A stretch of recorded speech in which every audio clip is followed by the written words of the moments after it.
મનની વાત કહેવા માટે આપણે કોઈ પણ વ્યક્તિ પાસે જઈએ અને એ વ્યક્તિ આપણા મનની વાત ન સમજી શકે, કે કોઈ સમૂહ પાસે જઈએ અને સમૂહ આપણી મનની વાત ના સમજી શકે, તો એ વખતે દુઃખ કેટલું થાય.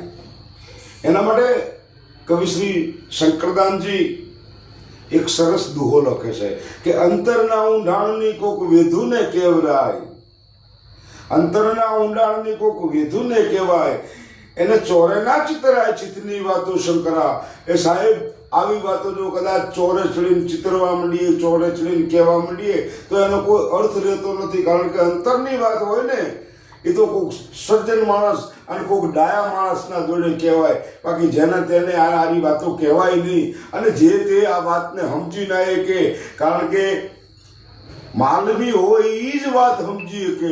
એટલે શંકરદાનજીએ લખ્યું છે, બહુ સરસ લખ્યું છે.